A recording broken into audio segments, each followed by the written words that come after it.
Hi everyone, this is Bob Pjorn and this is my show Musically Speaking. And today I have a wonderful old friend who runs Speno Music, Mr. Mike Speno. Thanks, Bob, for inviting me. So, well, let's start a little with the history of the store. So, Okay. This is kind of interesting because January of the coming year, I will have been teaching 60 years. Wow. I can't even believe that I've Yep. been teaching 60 years. But I started, Paul Rao, who originally did own Rao Music, which became Speno. How long did he have Rao Music before? 1946. Really? Dick He was Loss' brother opened the store where Picarillo's was. Really? That was the first location. Really? My grandfather was a carpet weaver for Firth Carpet when Auburn had all the mills in town. Right. When they all closed, my grandfather was friends with Paul. I don't even know how they met, but Paul asked my grandfather to come on and partner up with him. In the 40s. Right, and that's when Rao Music shifted to Auburn Music. And then they when did reincorporated then. When did they move across the street? 1950, 50. Paul bought the building, and they moved from the Picarillo's location next to Hunter's Diner across the street. Wow. Took a year to get the building ready, and then we've been there ever since. Wow. So I remember Paul Rao well because he brought me in there. It was 1964. I, by chance, I forgot. Oh, what happened is I was playing at the LB Hotel, and Frank Borza calls me up. He was teaching Frank Borza, for your grandfather upstairs, or for Paul Rao actually at that time, and your grandfather was working with him. Yep.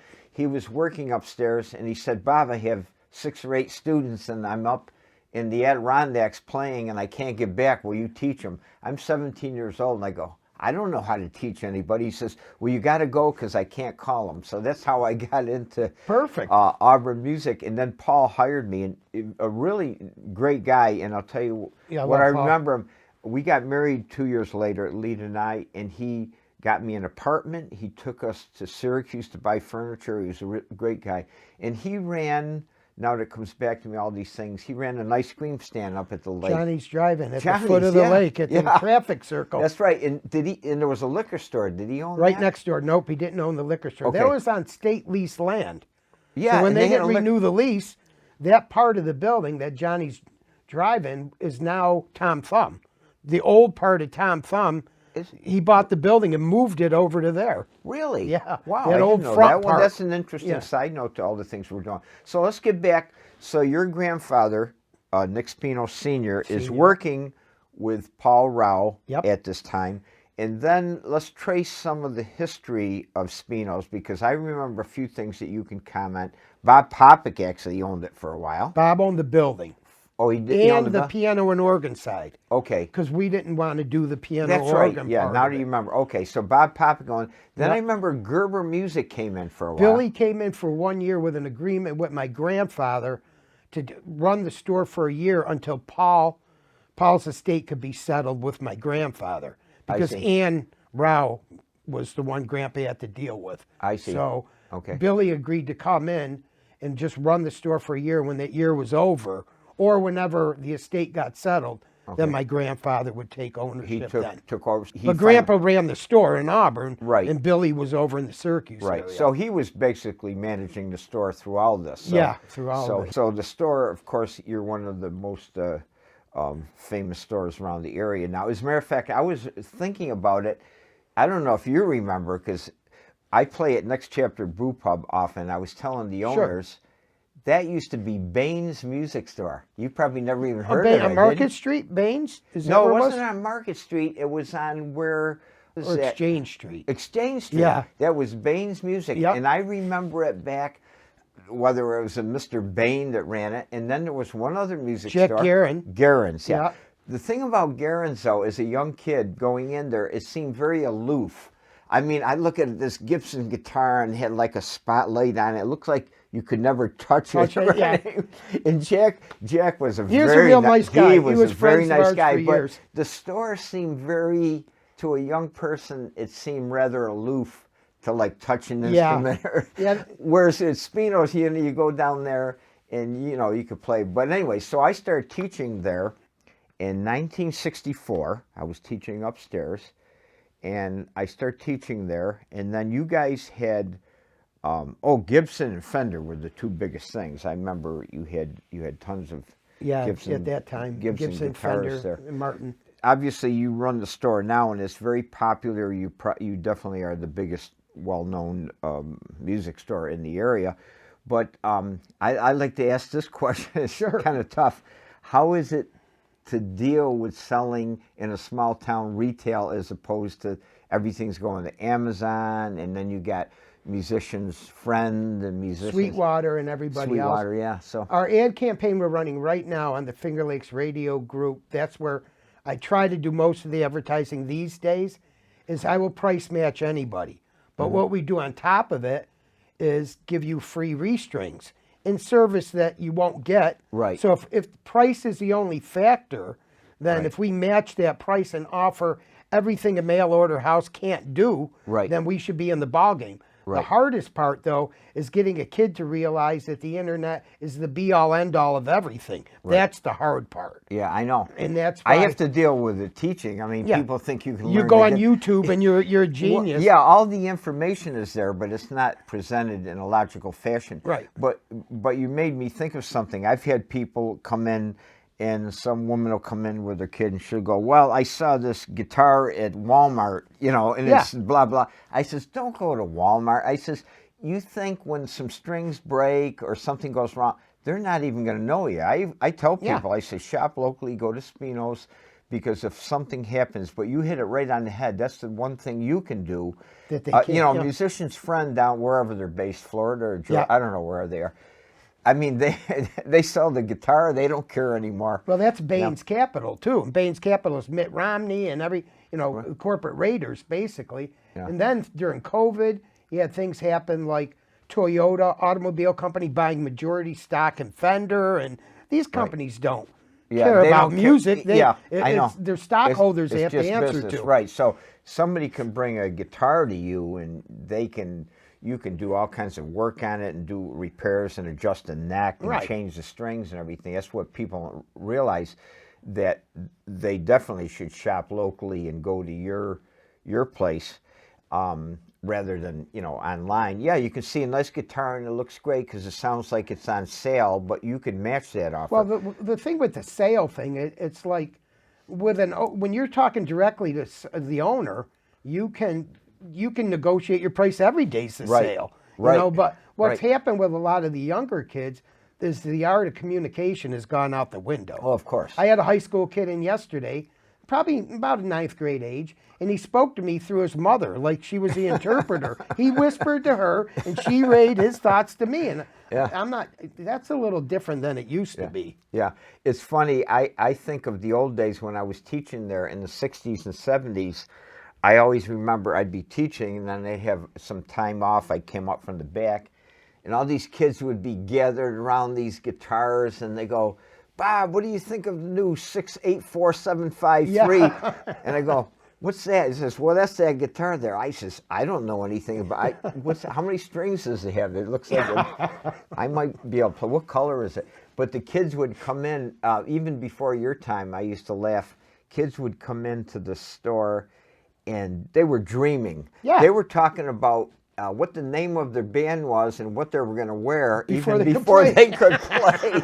You know, that was great because, you know, and I used to come out there and I'm thinking, see, I'm practicing for hours a day, and to watch these kids come in and they think, wow, we got to get a good name. We got to make sure we got the spandex stuff and, you know. Oh, yeah.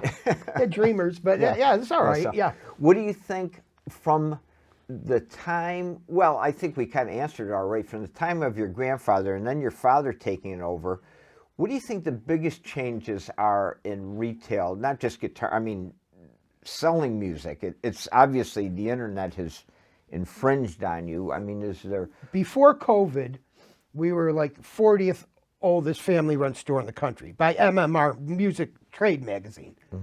After COVID, we moved all the way up to 12th oldest in the country. In that short period of time, That means that other companies failed or went under. Went under during COVID. Wow. And look at the Syracuse market. I mean, I can name on two hands the amount of stores that have come and gone. Yeah. Onondaga, Bonnie, Bebop Shop, Chuck Cavaliero's store. Right. They're all gone. Yeah, they are. And I think the only thing in Auburn that keeps us ticking is we're diversified enough where I don't have to rely on any one thing. My grandfather's attention always was the school music programs. Right. So we've got that, but I always liked the walk-in. Dad was a gadget guy. He was the electronics guy. Right. Because, you know, as a little kid there, your music store is your home entertainment, TV, stereo, appliances, because you were dealing with distributors. Right. One distributor was a Polaris snowmobile distributor. I don't My remember father seeing- sold some Polaris snowmobile. Did you really? Yeah, I don't remember any in the store. He never though. brought them in, but if friends of his wanted them, we'd bring them over to the distributor. I remember appliances. You had Yeah, and appliances we were a there. big Norge appliance dealer at that time. Yeah. So my earliest memories were riding the delivery truck. And we, you know, I had to shift the business away from consumer electronics. Right, because you can get. I mean, good- I don't even know today how you make any money in consumer electronics. Yeah. So I kind of shifted it, and it took on a bunch of guitar lines. And today, though, what I picked in the 80s, I couldn't carry today. Because as an independent dealer, to deal with and they're corporations, like Fender, like Gibson having 3 owners in the last 10 years, they don't fit. So it's a little harder to select your product, but you have to be careful because you want some kind of price protection. You don't want them going to like Guitar Center and offering them 20% off low-end net that you're getting. Because every rep will tell you, oh, you all pay the same. What they do, that may be true, but the more you buy, the more free goods you get. That's the part they don't tell you. So I loved selling Gibson since I was a little kid, but I had to shift away from it. And, you know, we were a Fender dealer for years. I shifted away from Fender to G&L, George and Leo. That's Leo Fender's company. I have one. Yeah, I love selling those. They're a great company, easy to work with, more geared towards independent dealers. But now you can price match, you can do whatever you want. But if you can't get them off their phone to go out in public and see your product, it doesn't matter. You're probably better off with some of the smaller places. Matter of fact, well, my favorite guitar, I don't know if they're still around. I have that Prestige guitar I bought. Oh, yeah. They're from Canada? Canada. But what they did, they took the Carvin route. They went direct marketing. Oh, they did? Because during COVID, they lost distribution and That's my favorite guitar, Prestige. But did I just see you're going to take on Dan Electro? Yeah, and D'Angelico? I'm going to take on D'Angelico and Really? Supro They amps. make like high-end jazz guitars, don't Yeah, they? but they have an imported line to introduce kids to their. It's very Art Deco looking, and it kind of fits the look of our store.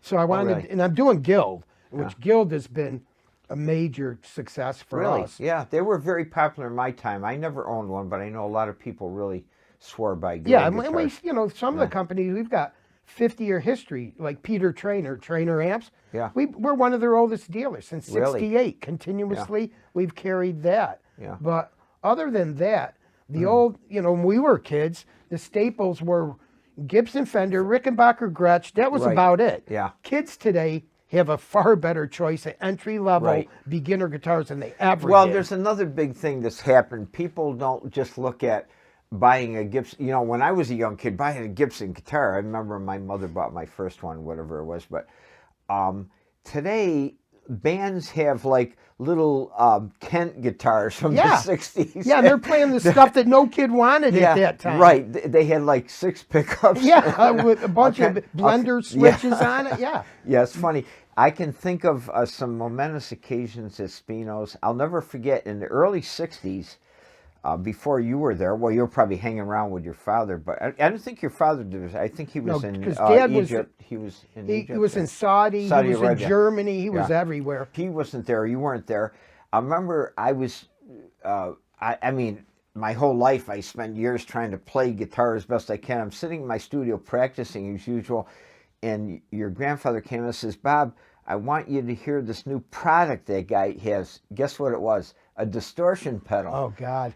The guy demonstrates it to me. It was actually, for some reason, I think it had something to do with Gibson, but maybe it wasn't. But the guy gives it to me, and they wanted me to try it out.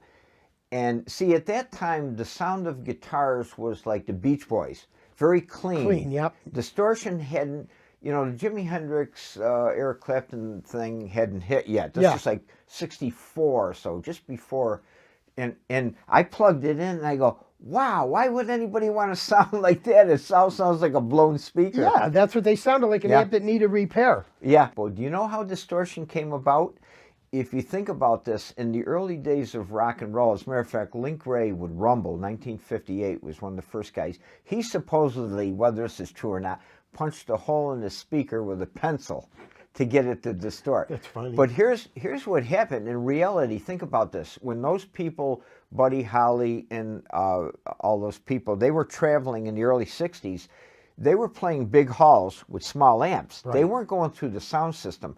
So what happens when you crank an amp up in a small venue to try to... it's going to distort and overdrive. Yeah. So at first, they're going, oh, this sounds horrible. But after a while, people said, wow, I kind of like that. So they came up. I wish I could think of the name of the company that guy represented. Could have been Maestro. That was part of Gibson back then. I think it was part of Gibson, but it was a distortion pedal. This is like 1964, and I thought... Another interesting story, I remember your grandfather calling me into the front of the store, and he says, Bob, there's this guy here with these weird new guitars. They have a round back. Oh, yeah, Ovation. Ovation guitar. And the guy, I'll never forget this. I think the door is still there. You know what the guy did? He took the guitar and he smashed it against the door. That was one of my grandfather's favorite stories, talking about Ovation. He smashed, he put a hole in... Ovation guitar, the guy actually had created a helicopter material. Yeah, it had to be light. That was his company. Yeah. They made helicopter blades. Right, yeah. Now, is Ovation still around? I mean, they're still around, but it didn't really die. You know what's wrong? You know what's wrong with it? Because they're curved. For people who know, instead of guitars straight, they were curved. When you stand up with them, they were really odd. But the biggest representative, do you remember who represented them? Glenn Campbell was one of the big ones. Yeah. And Glenn Campbell, whether they paid him or whatever. He wasn't endorsed. He had his own model. Yeah, well, he could have played. You could have gave him some rubber bands on a piece of plywood. Yep, and he would have been fine with it. He would have played it. But yeah, they had a lot of folk rock 60s players and got that going. They were uncomfortable, though. There was some... There weren't there's no position that guitar felt good. And at that time, they only made the big fat back. Yes, they were. They didn't have the mid bowl or the shallow bowl. How'd you like to teach a pregnant woman playing an Ovation guitar? It was like up here. Yeah, I mean, my sister got the 68. My father brought her home one for Christmas. Oh, really? Yeah, and that was one of the first Ovations. Yeah, your sister took lessons from me. That's right. Yeah. So, well, I have many. So I came downstairs. I remember when Bob Popick was doing things there, and he fixed up that studio there for me, and I came down. I think that was 67. No, maybe it was early. No, it was 60. It was earlier because that guy brought me that pedal in early 60s, and I was down in that studio. So I was there for like, I don't know, 27, 28 years. But I have a lot of fond memories. Some of the people that passed through there, especially the people that we don't see anymore. Sylvester Germano, what a great guy he was. Yep. And we were just talking about Ricky Renone. Yep. There was such a great bunch of people. His guitar player, Pat Nervina. The other one though that died. He was a really fine guitar player.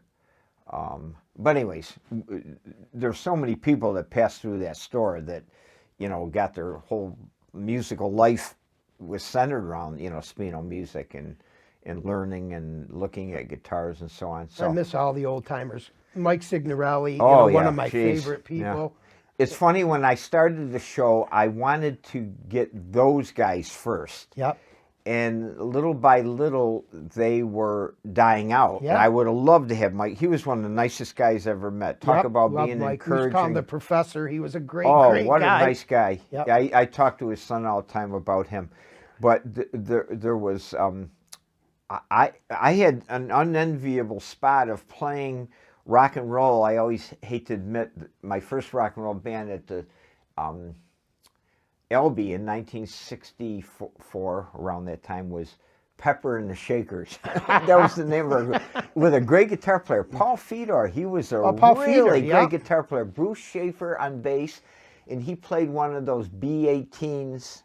Yep, the big Ampeg amplifiers. Ampeg amp, Yep. yeah, and John Chapman on drums. He taught me drums for a while. Did he really? When Yeah. Dick went on tour with Butch Strong, Chapman filled in. Did he really? Yeah, for a well, year. yeah, he taught for a year. But Yep. we played for many years, but we played at the LB in the early 60s. I mean, we were still teenagers. Yeah. And then what happened is one time I got a call from some older guys to play. Paul Gagliano, he's a great Auburn piano player, musician. He called me to play some gigs with him in a country club, and I'll never forget that country club gig changed my life. He pulls out that old fake book. As a matter of fact, that's another side story talking about the little guys that would come and sell illegal fake Out of the books trunk of their from car. the trunk of the Cash car. only, yeah. So I'm on this gig.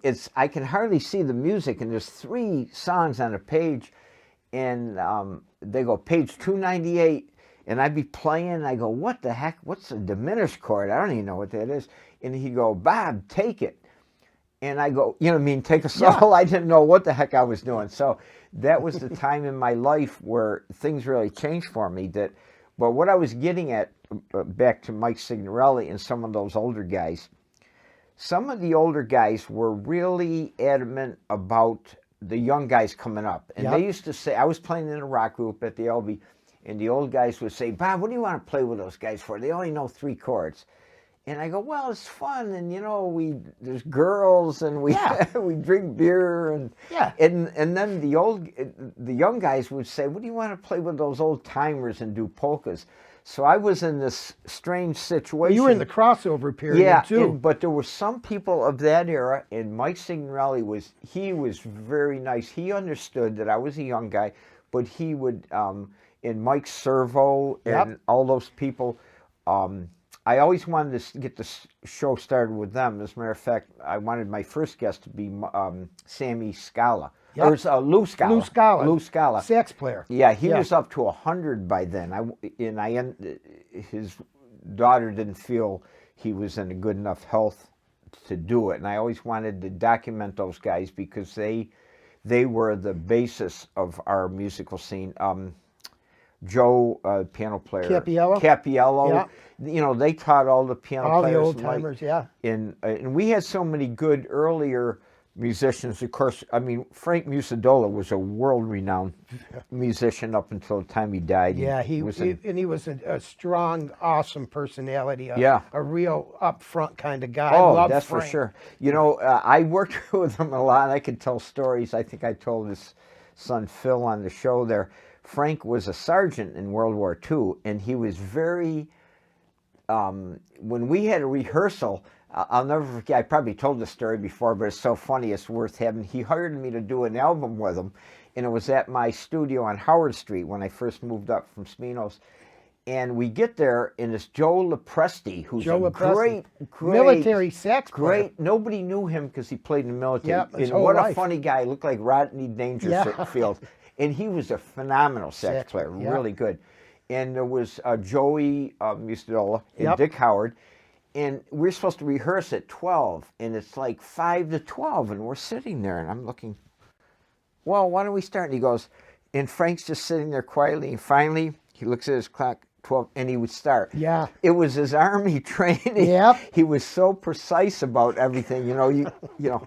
And we had to leave for a gig to record at the studio, and he goes, meet me at 0600 hours. Yes. I go, what is that? He was the second floor general. Yeah. He was funny. Yeah, he Great was good. sense of humor. Yeah, he was the personification of the Italian musician. Yeah. And I did have a good time.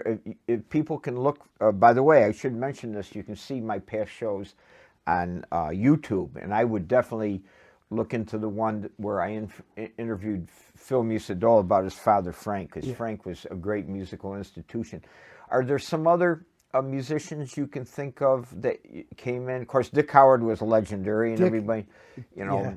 Yeah. Actually, my grandfather had a lot to do with Dick being a drummer because he had to do that old school Italian sit down because Dick's mother was adamant he was going to be a pianist. Oh, really? Was it. Is that so right? the compromise made at dinner that night. My grandfather went to Mrs. Howard's to have dinner. Really? Was let Dick alternate 1 week piano lessons and next week drum lessons. Really? Is and that that's right? how Dick became a Wow, drummer. that's interesting. And he and my father played Babe Ruth baseball together. Oh, did Nobody they? knows Dick was an awesome baseball player. Really? Yeah. I never would have Yeah, thought you would of never him in- thought of him as an Yeah, I athlete know. later life, but yeah, Dick was a great ball player too. Really? Yeah. Wow, that's interesting to know. How about some of the other, let's see, intermediate players that came up? I'm trying to think of all the great players we've had around here. Of course, I did a show about Lauren Berger. Of course, Lauren, yes, Lauren's yeah, not Lauren. from Auburn, but we had so many other really good guitar players that came through. Lane Pausley. Lane, I see all the time Yeah, still. he began working for the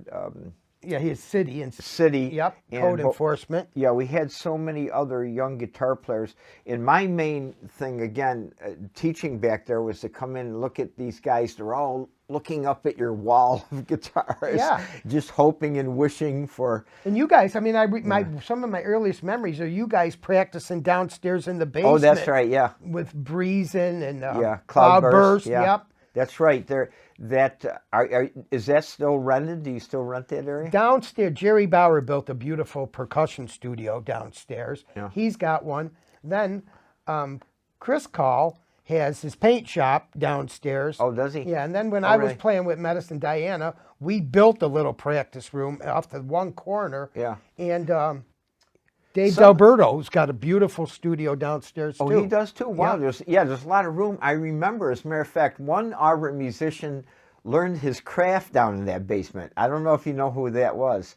No. That area goes actually under the street, doesn't it? It used to go partially under Genesee. yeah. Then when they redid the wide sidewalks, they They cut kinda it off. closed Yeah, it. you know who learned to play down there? No. John Riley. He Oh, learned to play really? the saxophone. You know, in 6 months, he picked up a saxophone and became amazing. And he played. He was a good player. Nice Yes, tone. but he would go down in that basement, and I remember, I thought he said, "I'm underneath Genesee Street." Yeah. And he would also go up to that water fountain up on Wasco Road. You know, that water reservoir. The reservoir. Okay. Melrose. and Yeah. He'd go. I guess somehow you could get, or I don't know if that was the one. He'd win in some place that was big and open. Yeah.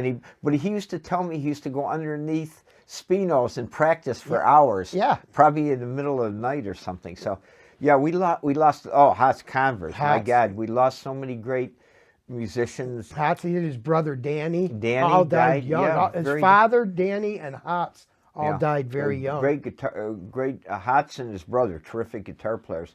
I'm trying to think of Dick some. Hall, one of the first guys I worked with at the store. Yeah. Dick He's ended up up in going Canada to Canada. now, yeah. Is a physical trainer of all Yeah, things. Yeah. Yeah. Yeah, it's funny how many people have come and gone. Just right by Glenn Perkins. I Glenn remember him as Perkins, a yes. little kid. Oh my God, Glenn Perkins was a terrific, talented guy.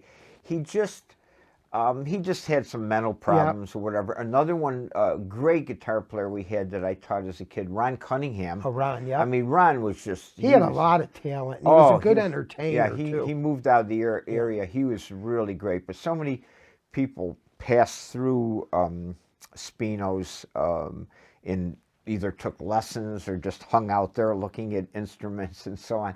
Now, you also have a big thing we should mention for people who might be into it. You're really getting into records a lot. So if people are looking for... It's the only thing I can say that I did ahead of the curve that I can ever remember. And I did it for nostalgia Yeah, reasons, isn't it funny? not It's for any coming other. back. Because Yeah. Dad ran the record department upstairs. Yeah. You know, we had this stairway against the wall that went up to Frank's area back then. And Dad ran the record department till he went in the Air Force. Oh, really? So I didn't that's know how that. Carm's record shop came around. Really? Because my grandfather, Paul, and Carm, she was sometimes could be a tough lady. Yes, I remember well. I'm being yes. polite. And my grandfather said one day, we got to either sell her this record department or I'm going to lose So my she mind. started there then? She started upstairs where the Really? record department was and moved it up the street. And then her son was the Marantz Frank. stereo rep. Frank. So yeah, that Frank she had carried stereo. Iconis, And I bought my first reel-to-reel recorder from her. Yeah. Even as a teenager, I bought a Roberts recorder. Robert, sure. Yeah, and I was really into recording very early on. I was playing with the Matadors. And, Oh, yeah, I came across that photo I gave you, the Matadors. Yeah. My grandfather had it in his desk all those years. Yeah, isn't that funny? Yeah. As a matter of fact, Frank's son, Phil, played trumpet Yep. in it. And Al Brunner. And yep. Bob Tringali and John Chapman on drums. Yep. That was a really interesting group. It was modeled after Herb Alpert. Herb Alpert, yeah. Even the outfits you were wearing we in had that photo little looked like that. frilly shirts and bow ties. Yeah. But what an interesting story about that. Back then, this was, well, I'll tell you what. The first gig was the night before I got married. This show will be on into the future, but this Sunday is my 57th anniversary. Oh, congratulations. And my wife's been with me for 60 years. Imagine being married to me for 60 years. Only my parents. Yeah. But anyways, what happened is the first gig we had with the Matadors was the night before I got married. Oh, boy. At the Auburn Inn. And I Yeah. played it, and I'll never forget it. It was the night we played at the Auburn Inn, and then I got married the next day at St. Francis Church. But that was with the Matadors. So, yeah, I'm trying to think some of the other... of course, Dick taught upstairs for a while. Lenny Nasilli taught there. I still say Lenny was, and I say it to his face, and I wish he could still play. He's got some issues about playing. He was one of the greatest drummers we ever had around here. He was the drummer I took the longest amount of time taking lessons from was Lenny. Lenny was Because he was young, he was a teenager. Oh, yeah, he was so rhythmic. He began as a tap dancer, and he was very rhythmic. My favorite story about him, we had a group called Home Cookin', which was a country rock group.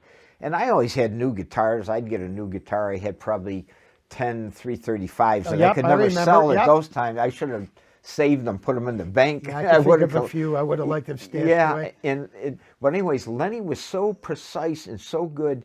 What he would do is we would chord on the guitar. He'd come up, the bass player, Tommy Aldrich, Buck Tucker, myself. Lenny would be able to come up with the sticks and roll on our strings without even touching the guitar, and we would chord and play. Yeah. He was just amazing. And his set's for sale in the store now. Oh, that's right, it is. That original set. We'll do an advertisement. What's from the 60s? Yeah, it's 60s Rogers? Ludwig. Yep. Yes. Is that what Ringo Starr played? Yeah, same setup, same is it really? sizes, That's what I thought, yeah. Basically the same color. Yeah. And it's immaculate. He kept it. As a matter of fact, I'll tell you what, the Beatles made not only me, because I came at music stores at that time, because I'll tell you what, in 1965, 66, after I've been teaching a few years, I had 40, 50, 60, 70. I got up to 80 and 90 students at a time. Yeah. Everybody, and same with Dick Howard, everybody wanted to play the guitar and the drum. The Beatles Everybody wanted to be in a band. Yeah, and the Beatles changed it, and obviously they did that for me. They made my life where I was able to support a family doing that, and they also made the music stores. So, well, we probably could go on forever. There's so many things we probably missed, but is there anything else you'd like to mention about the store, or are you going to pass it on to your son, or does he want out? It's different now. No, he's there every Saturday. Yeah. He helps me. But like I told you before we started, I haven't had a vacation in 12 years. Not because I couldn't just close and take one, right, but because there's always something that comes up. I know, right. And then when we were younger, you were on Blue Cross plan. Yeah. I was on it. My grandfather. Right. I remember my being single then. My cost of Blue Cross a month back then was $19. Yeah. And then I took over the group when my grandfather passed away. And then when it got to be, all of a sudden, a big jump to 400, 800. Oh, yeah, I remember. Big, huge jumps. Yeah. And I couldn't keep the group anymore because most people couldn't couldn't stay on it. Yes, right. I remember well. It being in my 20s, paying $400. Yeah, and then the jump right after that, it like doubled. Yeah. So I had Stu Terry, you, me, a few other local musicians. My grandfather, a couple of his brothers, and I was like an unpaid insurance man. I was on the phone every day, just running the group. Yeah. And I told my son, if you want, I said, for me, and it's not a martyr thing, it's just a fact of life. A sick day means you go to work sick. Yeah, a personal day means take care of your business before you unlock the door. Yeah. And And it's different because when I was a kid, downtown didn't, you didn't have to be there 6 days a week from 10 in the morning till 6 at night. Right. In the summer, the stores closed. My grandfather golfed every Wednesday afternoon. You closed at 1. Yeah, I remember it Downtown closing on. closed Yeah, at that's 1. right. I and remember that. Saturday, 1 o'clock. Yeah. So Wednesday and Saturday. Then it got to be all day. Mm-hmm. And then urban renewal came in. And when urban renewal came in, the locations to run a retail store were all eliminated. Yeah. And now you've got to basically, your competition's open 24/7. Right. And Yeah, the internet, right. yeah, and they don't, and kids don't develop a loyalty to one store or one brand or one anything anymore. Yeah. And a lot of the price. parents have that in their mind, the cheaper the better. So that's when I started that price match thing. And then I threw all the extras on top of it. I think you hit on the thing, though. Personalized service is what's going to keep. That's the only thing that that's keeps gonna you keep, going. like I think of that bike shop up the street there. A guy, you buy a bike from, something goes wrong, you bring it, hey, say, can you just, that's what's going to keep those stores open. But it's ironic what has happened. The malls put the mom and pop downtown stores out. Now the internet puts the malls out of business. I mean, now they're all car dealers now. Most of them, or like us, Bass Pro or whoever. What's going to happen? I think I don't understand. Well, the only thing I see happening, and I do it. Mike, I'll be honest with you. If I need a set of strings on a Friday, I mean, if you're not or Saturday, I can get them from Amazon and have them probably Sunday. Sure. Because I think they have this distribution. It's in Syracuse. Is that going Clay. now? Yeah. You can get, they said that soon you'll be able to get something in one day. I mean, the same day. That's going to be hard. But again, who wants to buy a $1,000 guitar, even if you can get it in one day, when they could go down to your place and look at the guitar, try it out, you will set it up for them. You will offer to change the strings. So, I mean, people have to understand that to keep these businesses going. That's what we have to do. One other thing, I just thought of one other subject to talk about. How about the Genesee sign? That gets me more controversy. People, like, a letter goes out. So they call me up and yell at me, when are you going to fix it?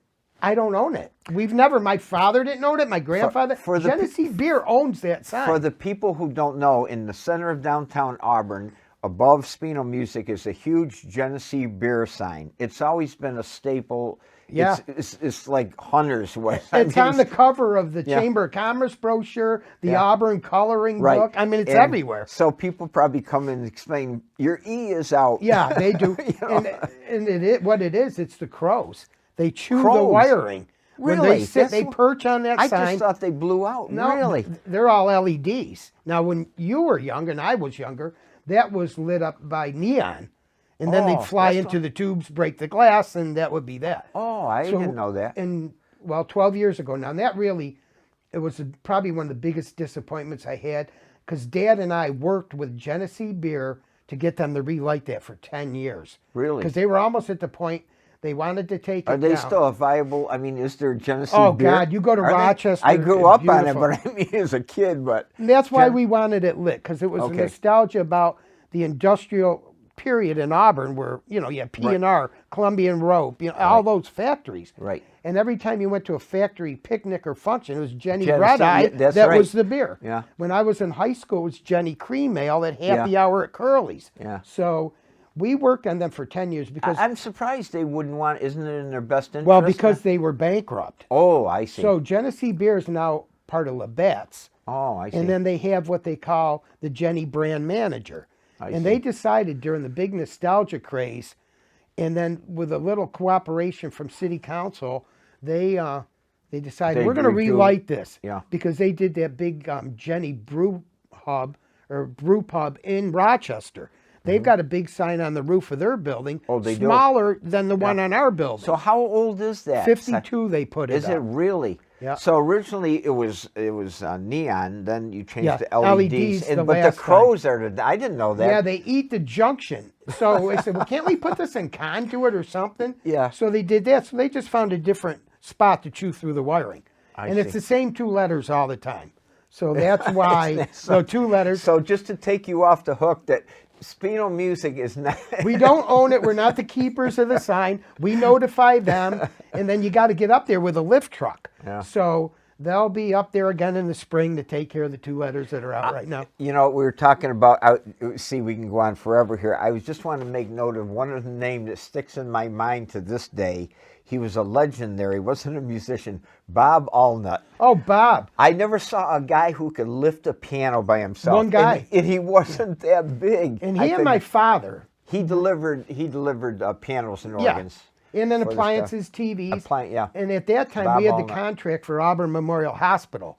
Paul Rowett acquired it. Paul was a very likable, real likable yeah, guy. yes. So they get the contract at the hospital. Paul and my father, you couldn't fit it all in our one truck. It was like 4 trips. Right. Well, going over the railroad tracks on North Street, Paul, Bob was a maniac. He was a monster. He was. So they speed over the railroad tracks. They smash 4 TVs in the back of the truck, going too quick to get it done. And nobody wanted to tell Paul what had just happened, and that was Bob.